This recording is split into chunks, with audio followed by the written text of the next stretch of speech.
Et bonjour à tous, Kadosh, on va étudier ensemble le Mizmor Kavdalet du Télidim le 24. Un Mizmor évidemment très connu, puisqu'on le lit d'abord tous les dimanches. C'est le Mizmor qui va parler un peu de Briata Olam. C'est la raison pour laquelle on va parler, on le lit le dimanche, on lisait le dimanche au Beth Amikdash, Yom Rishon, Yom Echad, Beshabbat Kodesh, on lisait ce Mizmor-là, la Gemara de Masad Rosh Hashanah Daf Lamed Aleph dit qu'on lisait ce Mizmor, puisque c'est le jour où HaKadosh Baruch Hu, il a Kana, donc il a fait le monde, il a donné le monde. Et il était également exclusif seul au monde, puisqu'il n'a pas encore créé les malachim ce jour-là. Ça, c'est le Mizmor que nous lisons tous les dimanches. Et c'est un Mizmor également très connu, surtout chez les Sfaradim, puisque c'est le Mizmor qu'on récite très souvent, pendant la lune d'Oraïm, Rosh Hashanah Kippour. On l'appelle le Mizmor de la Parnassa. Pourquoi ? Parce qu'on verra dans le Mizmor qui fait référence à beaucoup de ce qui est rattaché, de ce qui nous rattache et nous ramène à la Parnassa. Vous allez voir pourquoi de suite. On voit bien vos oreilles. On y va, on commence. C'est David Mizmor, cantique pour David. L'Adonai Haaretz Umloam, la terre et tout ce qu'il y a sur la terre, le monde et ce qu'il y a sur le monde appartiennent à Dieu. Tevel, Veyoshveva, l'humanité entière. Donc les endroits, Tevel, c'est d'après le Radak les endroits habités et ceux qui y résident, et donc les habitants de ces endroits-là, de ces endroits.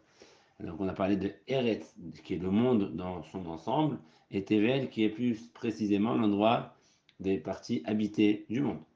Notre pirouche que Rashi ramène, et le Zohar également, comme ça il va dans ce sens, Rashi ramène ça au nom du Midrash. On parle à Aretz, c'est la terre d'Israël. D'après le Zohar, Mloa, c'est les tzadikim. Tevel, Be'osheva, et puis le reste du monde est Be'osheva. Évidemment, vous savez tous que l'Ashgaha d'Akadosh Baruch Hu, la surveillance, si on veut traduire comme ça, d'Hachem sur la terre d'Israël n'est pas du tout identique avec la surveillance de Dieu sur le reste du monde. On a toujours expliqué que Akadosh Baruch Hu, vis-à-vis d'Eretz Israël, Tamid, Aïnei Adonai Elvechaba, Mereshit Hashana ve'ad Harit Shana. Les yeux de Dieu sont rivés directement sur la terre d'Israël. Il n'y a pas de malach intermédiaire, alors que dans tous les autres pays du monde, il y a un malach Sar Shemala qui est responsable de chaque pays. Et Akadosh Baruch Hu lui donne le chef, il a ce qu'il faut, il y a ce malach là. C'est pas une Ashgaha immédiate et directe, alors qu'en Israël, c'est une Ashgaha directe. C'est pour ça que l'Adonai Haaretz Mloa, Hachem directement, Haaretz, terre d'Israël. Et puis ensuite, Tevel Be'osheva, le reste du monde. D'ailleurs, lorsqu'un Israël fait Ratzon de Shan Makom, tout le Shefa du monde passe par Israël, et ensuite il s'en va dans le reste du monde. La Gemara dans Masalat Berachot, elle nous explique, à partir de ce passouk, la Berachot d'Afamede, on a dit Rosh Hashanah Lamed Aleph pour l'origine de ce Mizmor, prend le livre du dimanche, et Berachot Lamed pour comprendre le sens de la Shem Haaretz. La Gemara dans Masalat Berachot explique, si on est en train de donner la, si vous voulez, comment on dit, la propriété de la terre à Dieu, la Shem Haaretz. La terre appartient à Dieu. Si on est ainsi, on devrait avoir aucunement le droit de consommer aucun aliment, puisque c'est à Dieu, c'est tout Ekdesh. Et tous les aliments de la terre appartiennent à Dieu, donc sont considérés comme Ekdesh, pas comme si c'est des choses qui appartiennent au Beth Amikdash. Comment se fait-il que nous mangeons? Il dit l'Agmara, c'est vrai, tout ce qui est sur la terre, c'est Ekdesh, jusqu'au moment de la bracha. Puisqu'on a un autre passage qui dit, que nous sommes dans la Haliel, Ve'haaretz, Natan, Ibn Adam, Hachem, il a donné la terre aux hommes. Ah, et il se dira, alors la terre, elle est pour les hommes ou elle est à Hachem? Eh bien, la différence, elle est la bracha. Lorsqu'un homme fait une bracha, il devient propriétaire, il est dans le kavechol, la kdusha, et il a été borer, il trie la kdusha de cet aliment-là qu'il a devant lui, et ainsi il peut manger, consommer ce fruit qui devient à peu près un peu cholin, et il devient possible pour lui de le manger. Vers arrête Adam, ce pasouk-là a fait aussi référence à la bracha. Pourquoi? Parce qu'on ne dit pas arrête Adam, on dit V, arrête avec un waouh au début, je dirais. J'ai dit V pour que vous compreniez, mais il faut dire waouh. Le vav, c'est waouh. Oui, haaretz natan ibn Adam. Pourquoi waouh il fait référence à la bracha? Parce que toute bracha commence par 6 mots, que sans ces mots-là, la bracha n'est pas valable. Shem ou malchut. Bracha, Shem ou malchut. La bracha, le nom d'Hachem, et la melucha d'Hachem. Baruch ata Hachem. Vraiment. Baruch, source de bénédiction, tu es éternel. Yudke vavke. Elokeinu, notre Dieu. Melech haolam, roi du monde. On a ici 6 mots qui introduisent toute brachot, toute bracha. Et sans ces mots-là, la bracha n'est pas valable. Donc, ve haaret. Après 6 mots minimal. au minimum. Tu peux manger et consommer. Évidemment, il ne faut pas s'arrêter là. Il faut continuer la bracha klimatim à chaque aliment. Mais les 6 mots qui sont c'est les 2 facteurs sur toutes les bénédictions sont la bracha de Shem Malchut. Et ensuite, sur chaque aliment, tu as la bracha qu'il convient de faire. Il faut étudier les brachot pour savoir également chaque aliment, quelle bracha il faut faire. Celui qui veut être acide, on dit il faut qu'il étudie les brachot. Ça de comme on a vu. Donc il faut être acide, étudier bien les brachot pour connaître chaque bracha à faire sur chaque aliment. Et on continue. Qui ont aliamim yesada. Et pourquoi on est en train ici de. On ne dit pas Hachem Shamaim Va'aret. Pourquoi donc dire Hachem Va'aret? Dit Hachem Shamaim Va'aret. Comme on dit dans la lettre d'ailleurs. Hashamaim, Shamaim Hachem. Pourquoi ici on est en train d'identifier, surtout de donner la propriété de la terre à Dieu et pas le ciel. Comme ça il dit le Ben Ezra qu'il faut comprendre la suite de ce psukim. Qui ont aliamim yesada. Puisque le fait même d'existence de la Terre et comment la Terre se maintient, c'est quelque chose qui est formidable et qui revient du miracle. C'est du miracle total, puisque la Terre, elle est au-dessus des mers. Au-dessus des mers, si vous voulez. Et les mers n'inondent pas la Terre. Normalement, selon les règles normales, la mer devrait inonder la Terre, puisque la Terre, elle est au-dessus des mers. Elle est au niveau des mers. À côté des mers, il y a plusieurs explications sur la Ben Israël ramène 3 pirouchim. Sur les mers, à côté des mers, avec les mers. Peu importe peu importe le pirouche. Tout montre comment la terre, en contemplant la terre, on peut voir c'est presque visible, palpable. Tu vas à la plage, tu regardes comment ça marche. Tu vas à un port et tu vois comment la mer n'inonde pas la terre. C'est impossible. C'est pas normal. Qui a dit à la mer de s'arrêter? C'est un Kadosh Baruch Hu, Shama, Vayaolam. Quand Kadosh Baruch Hu, il a séparé les eaux de la Yabasha, Vetera Yabasha, il a dit Gvoul, Sama Yabasha. Il a mis un gvoul à la mer. Il a dit je vous interdis d'inonder la terre sèche. Et il a fait ruisseler des fleuves tout autour des pays. Donc il y a des mers tout autour. La terre, elle entoure les mers. Et au sein des terres, vous avez aussi des fleuves. Toute cette eau-là, elle permet quand même d'arroser et d'irriguer la terre pour que la terre elle puisse donner des fruits. Tout ça fait que lorsqu'on contemple la terre, on voit l'Ashgahat Hashem et l'Enissé Hashem immédiatement. Il n'y a pas besoin d'être trop chachmologue pour comprendre ça et pour voir ça. Et donc c'est pour ça qu'on est en train de mettre accent sur la Shem Haaret. Et puis, puisque lorsqu'on regarde et qu'on contemple la terre on arrive à voir Kadosh Baruch Hu, et on comprend qu'Hachem, il est mashgiach sur la terre d'une manière très forte, très profonde, puisque sans la Ashgaha d'Hachem, la terre ne pourrait pas tenir et se maintenir. Et bien, forcément, c'est qu'il y a Kadosh Baruch Hu quelque part, on doit avoir un endroit dans la terre où faire résider la Shekhinat Hachem. Là, on est en train de faire les parachutes du Mishkan. Et le Mishkan, c'est l'endroit où la Shekhinah réside, la Shekhinah Israël dans le désert. Et puis ensuite, c'est l'endroit où la Israël, la Kedusha, va résider en Israël, dans le Beth HaMikdash. Donc évidemment, il faut un endroit, un point de chute, c'est Kaviachol, si vous voulez, hein. On va dire comme ça, mais un endroit où on peut avoir un fil permanent, un contact permanent, un endroit qui va faire le lien entre le ciel et la terre. Cet endroit sera le Beth HaMikdash. Mais si on construit un Beth HaMikdash et que la Shrina vienne y résider, eh ben, la question elle se pose Mi ale ve'ar Adonai, ou mi akro mi mkram. Qui pourra y pénétrer? Qui pourra monter dans la montagne de Dieu et qui pourra se maintenir, rester là-bas, dans le Beth HaMikdash? À quoi bon faire un temple si on ne peut pas y rentrer? Alors Malbim me dit faites attention, il y a aller, il y a Koum. Il y a aller, parfois quelqu'un il peut se préparer et rester un instant et sortir, comme il fait le Kohen à Kohen Gadol à Yom Kippour. Très vite, il sort, il entre, il sort. Aval, il y a des endroits dans le Beth Amikdash, on reste un certain temps. Il y a Koum, on peut rester pendant un certain temps dans un endroit. Et il faut une préparation très forte. Qui peut dire qu'il est apte à rentrer là-bas? Eh bien c'est quoi? Il y a des qualités à avoir pour être autorisé à rentrer dans le centre du Beth Amikdash. Et puisque nous on attend avec impatience dans le Beth Amikdash, il faut s'arranger dans cette qualité-là qu'on va voir. Il y a 3 niveaux dans la protection de notre Neshama. Il y a la pensée, la parole et l'action. Nekir, Hapaim, d'abord, on commence par quelqu'un qui a les mains propres. Les mains propres de péché, qui ne fait pas des péchés avec ses mains. Mais également, quand on parle de Nekir Hapaim, ça fait une référence très forte avec le vol. Les mains, ils sont propres parce qu'avec les mains, on vole. Donc quelqu'un qui a les mains propres. Ou bar des vaves. Et son cœur, il est pur. Il a des mahashavot tovot. Il n'a pas de mauvaises mahashavot. Et puis même sa parole doit être propre. Asher nasal ashav nafshi. Qui ne prononce pas mon nom du Dieu en vain. Velo nishba les mirma et qui ne jure pas en vain non plus. Donc un homme pareil, il a et les mains propres, et le cœur propre, et la paix propre, et la bouche propre. Un homme pareil est raoui, est apte à pouvoir pénétrer dans le Beth Amikdash. Combien il faut être mitaken la semaine, non? On attend avec impatience, d'accord? On attend avec impatience la Biata Mashiach, et qui construit le Beth Amikdash. Mais si on construit le Beth Amikdash, on n'est pas apte à rentrer, c'est dommage. Mais en fait, il y a allé, anachnu rotim la alot be'ar Hashem, la kumim comme kocho. Et pour cela, il faut qu'on essaie de s'arranger, Be'ezrat Hashem, chacun, là où il peut, dans sa mahashava, dans son djibour, dans sa façon de parler et dans ses actions. Un type pareil, c'est pas juste qu'il va être raoui à rentrer dans la maison de Dieu, mais il sera aussi Issa Beracham et Adonai.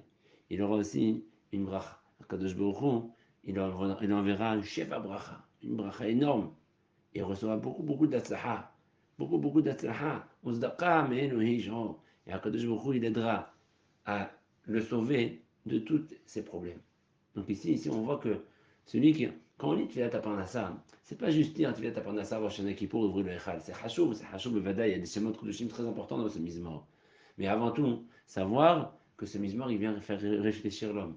Tu veux la Beracha? Ah, regarde, il faut arranger la bouche, il faut arranger la Mahashava, il faut arranger les mains. Attention au vol, attention aux arnaques. Et une fois que tu as tout ça, tu seras digne de recevoir la beracha, la bénédiction, le Sheva, en direct d'Akadosh Baruch Hu, sans intermédiaire. Ni Michael, ni Givret, il n'y a pas besoin de personne. Akadosh Baruch Hu donne en direct.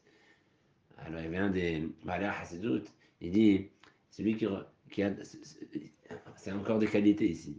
Et ça, quand est-ce qu'on sait qu'il est raoul de monter dans la maison d'Hachem? C'est si quand il reçoit la bracha, il dit mais Hachem direct, c'est pas moi. Hachem. Uzdaka, mais le Ishon. Et il dit tout ce que j'ai, c'est qu'une Uzdaka qu'Hachem m'a fait. Moi je ne mérite rien. C'est pas quoi il fait, ça me dit Hazé Shalom. Lui il dit que ça fait partie, je me rappelle plus c'était qui avait lu, que ça fait encore partie des qualités. Les Kirabaim, Bardevav, il fait attention à sa bouche, mais aussi que lorsqu'il a du Sheva et de la bracha, il dit pas c'est moi, regardez comme je suis intelligent et perspicace. Non, mais Hachem. C'est à cause d'Aka, mais Hachem. À cause d'Aka, à cause d'Aka. Et le Hida, il dit qu'un type pareil, il a Issa Bracha, mais Et Hashem. C'est quoi Et Hashem? Et qui connaissait tous la Torah, il dit El Adonai le Chatira. Il dit que Rabbi Shimon Amsoni, il avait été Doresh tous les teams de la Torah. Il a été Doresh tous les Et de la Torah, il est Doresh de la Rashota. Et puis lorsqu'il est arrivé à Et Hashem le Chatira, il faut rajouter quelque chose à Hashem, car Hashem Mishmor.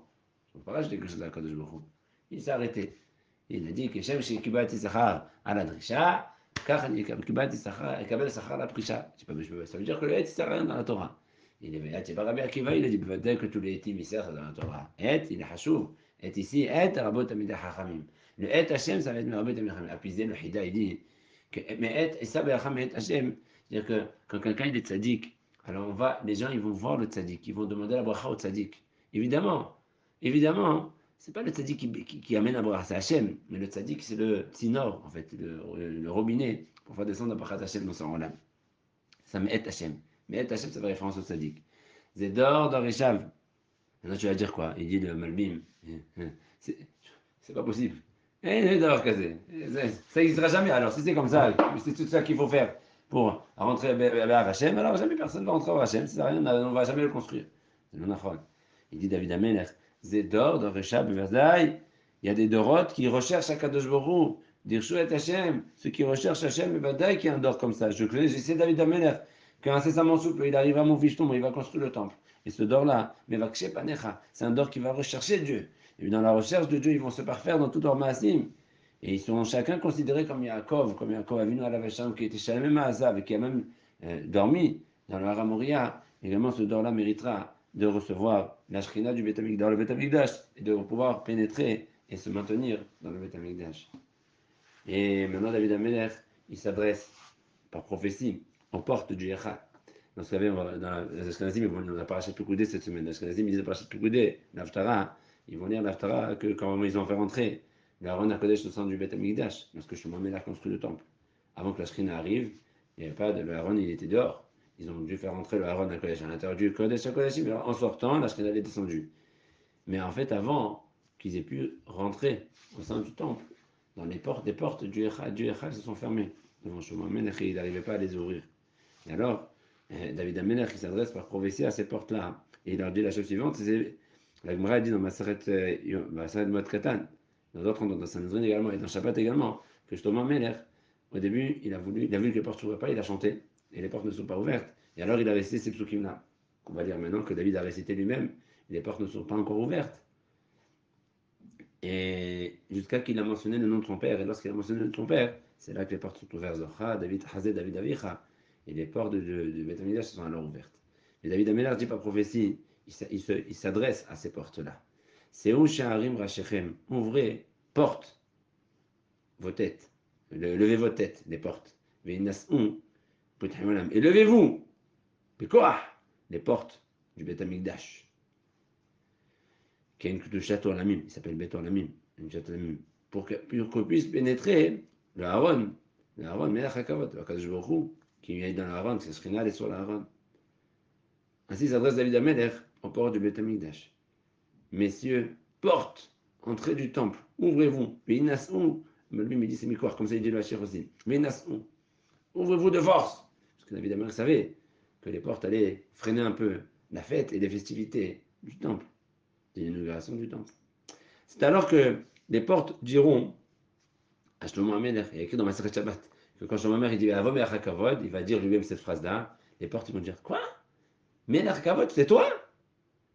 Misé Melech HaKavod, ils diront les portes à Shlomo Amelech.